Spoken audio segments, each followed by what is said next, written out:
It's Mr. Jam on Capital Dance. I am here with the one and only legendary friend of the station, friend of mine, the mighty James Hype. Didn't hit you with the James Hype issue. James Hype issue. Mate, you are looking so well for somebody who has more air miles than I've had hot dinners. Thank you. How's summer been for you? I'm not going to say it's been the craziest one ever because last year was the craziest one ever. This one was just as crazy, but I had more money to travel better. It makes a difference. Oh, mate, it makes when you can sleep in till 3 p.m. and then take a private jet to the next place and get there an hour before your set. Everything is just so chill. This is why you've worked so hard, though, to be able to get to this position, to allow you to continue to work really hard. Where does it stop? It doesn't stop. And it can't stop for you because you keep delivering time and time and time again. You keep delivering with the music, you keep delivering with the DJ sets. What one moment this year has been the, oh my God, I'm doing it moment? I think I've had two big moments this year and they've both been right here in the UK. The first moment was when we did the huge show at Drum Sheds and there were 15,000 people there in front of me. And before I went out on stage, I'm emotional now thinking about it. Before I went out on stage, I was actually crying. I was like just looking at it and looking at like, how have we ended up here? Because it went from, oh, we're going to do this incredible thing and we're going to try and sell 15,000 tickets. And I'm on the phone to the manager like, are you sure? Okay. And then to actually, wow, we've sold it out. Okay, still doesn't feel real. You actually see that in front of you. And this is in the country that I've spent all my life in, the country that I love, the city that changed everything for me of London. And yeah, that was unbelievable. And the second one, Creamfields. Right? Sorry, I got distracted. No. I'm just trying to pull you back because this is the thing that I love about you is that you've now got to this space where you're telling the truth on your socials. The stories that we've spoken about over the years, the shared battles that we've had, where it just feels like everything's stacking up against you, and you get to this point now where point is proven. Creamfields, literally your home festival. Yeah. 10 minutes down the road from where you grew up, you finally got your own arena and you're headlining it. And a lot of people came to watch as well. More than a lot. Because I was worried about that. I'm deadly serious. Deadly serious. You look at the lineup for a festival like Creamfields, they've got every DJ. And they've got cool stages, amazing designs. And it's not going I'm not looking at that thinking, oh yeah, it's going to be easy. Yeah, going to have a huge crowd. No, I'm looking at that thinking, whoa, Pause's on over there. Michael Bibby's on over there. Whoever else, because you name it, they're on that lineup. So I'm looking at that thinking, wow, I really, really hope you guys want to come to my set. And come to your set, they did. They did. Mate, I'm sorry, you've got like 7 viral moments from that set. But when you dropped Let Me Show You. Yes. Oh, please. Do you know that set, right, for me? So my musical education is from Liverpool. That is, when I was 16, I started underage going out in Liverpool, and those clubs educated me on dance music, and I understand how those people in the northwest of England are going to react to dance music. So I can play a set there better than I can play a set anywhere else in the world. And the fact is you turned up and you played, one of the biggest Cream classics at Creamfields. Yeah. Mate. It was a moment for me watching it. It moment for me watching it. So I can only imagine how it felt for you. It's so nice because everything just went to plan.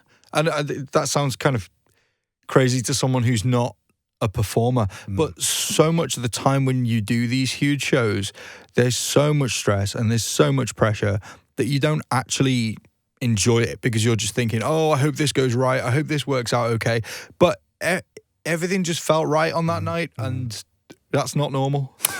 I'll tell you what else isn't normal, your skills. But also, this new tune The Jam Hot Record of the Week this week. Yes. I've been waiting for this song. Oh, yeah? And you know I've been waiting for this song. You know, you've got a lot of tunes that I've heard that I don't want to ask you for because I don't want to be that guy, because we all know that guy. I don't want to be that guy.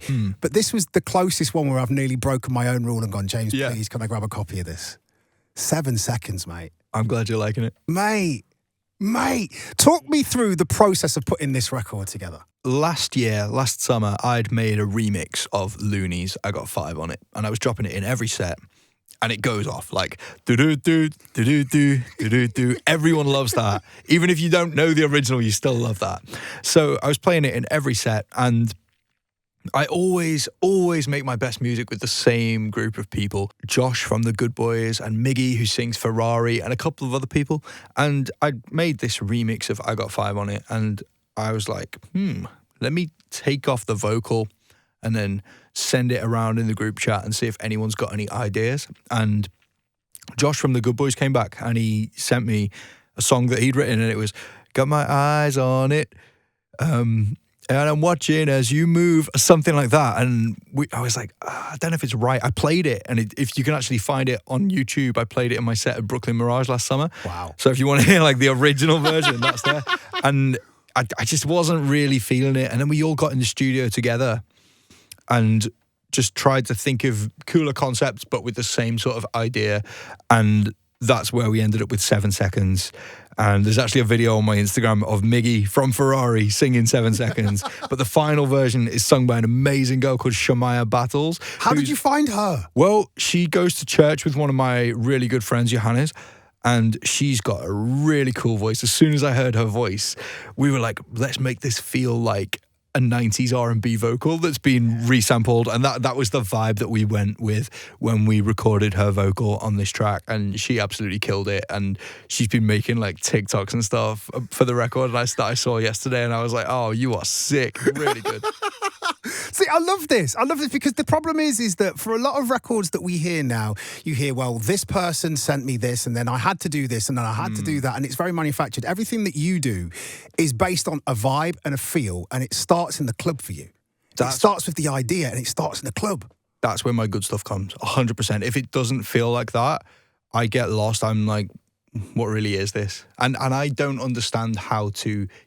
If I can't be excited about it myself, I don't really understand how to get other people excited about it, which is quite hard as an artist. Yeah, absolutely.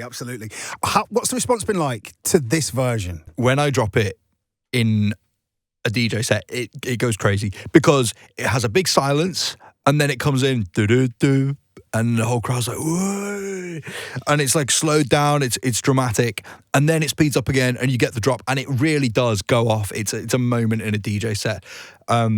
Now, the response from people as a whole, I think that's kind of mixed because it's a different record for me. Everything I've ever made before has been house music, doons, doons, doons, doons, but this has that slowed down moment in there. And that's something, I'm not going to claim I'm the first person to do that, but that's not something that you hear in every record. We have to talk about something that you posted on your socials this week that I didn't comment on because I wanted to talk to you in person. You've been trying out some new genres. Okay. What's this? Well, sometimes people get bored. Yeah. Right? And when I say people, I'm talking about me. But I've DJ'd for so long. Probably not as long as you. No. I was DJing in the Stone Age. It was me and cavemen. Yeah. Anyway, I've been DJing a long time, and people often ask me like, oh, how did you create your DJ skills or whatever? And the DJ skills for me, they came as a result of me getting bored.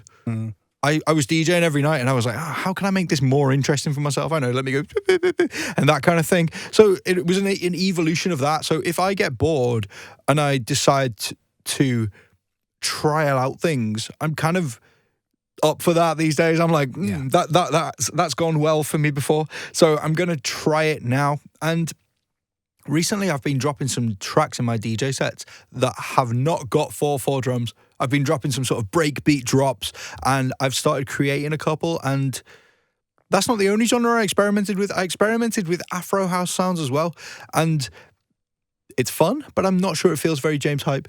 I disagree. I genuinely disagree because you understand soul. Right. And Afro House is soul. Okay. So That's a really big compliment. Thank you. I've known you for a long time. I know. I know. Afro House is soul, but I understand what you're saying. I think that what you posted the other day, though, is really interesting. I think finding a way to incorporate these big bass sounds in the world that I exist in is the key here. And I think I'm not trying to leave the genre of house behind. I'm trying to walk people a little bit away to something that is more exciting to me right now, and we'll see where it goes. One of the top comments on the post was, every day we get closer and closer to a James Hype, UKG or D&B track. I don't think D&B will ever happen. No. I am actually working on one.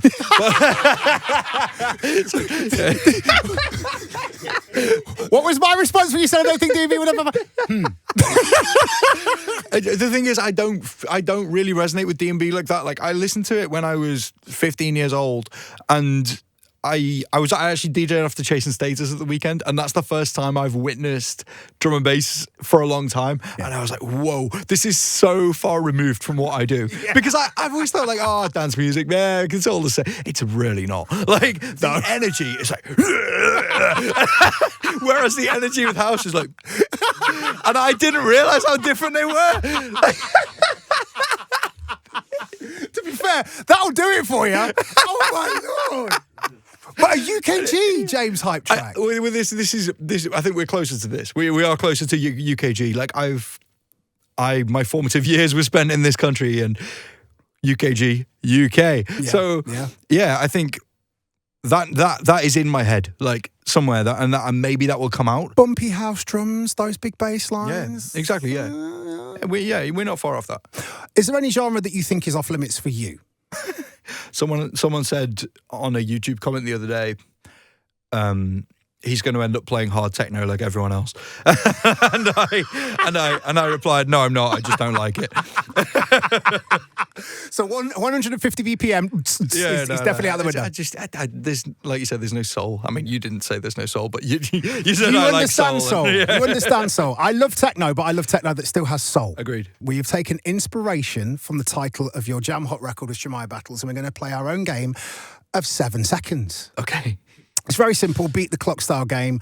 I'll give you a category and you have to name as many things in that category in 7 seconds time. Okay, let's do it. You have got 7 seconds to name James Hype song titles. Ferrari, More Than Friends, Number One, I Was Loving You, You Give Me a Feeling. That's 7 seconds. Now, you have 7 seconds to name DJs with names beginning with the letter C. Oh, mate.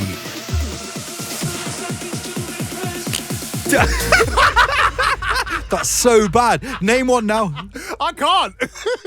Did you pick that because it's a bad one? Am I being stitched up? Right. You have got 7 seconds to name your favourite things. Sparkling water. Oh, mate. Tita Lau. Yes! Yes! Yes! Yes! The relationship is safe. Woo! Imagine all I said was sparkling water. I don't even like it that much. I'm just drinking it right now. You've got 7 seconds, James Hype, to name your favourite cities to DJ in. Miami. Ibiza. Is that a city? Yes. London. Paris. Frankfurt. Perfect. Perfect. You could have had Liverpool, but never mind. I honestly, I don't have an honest gauge for that because I haven't actually played there. Like, what's left on the bucket list in terms of places to play for you as a DJ? There's a festival in Italy called Kappa Future, which looks really sick, but it might not even be that good. Like, no, but you know, when you build something up too much, like, I don't know, like for me, it's more about the people than the places. And sometimes the best times are with 200 people in front of you, not 20,000 people. What can we expect from you between now and the end of this year? So I'm planning a big show in Liverpool. Yeah, that will be a moment because that is literally where I'm from. So yeah, if we can do a huge show in Liverpool, that would be really special. Oh mate, I'm actually getting emotional thinking about it. That would, yeah. it.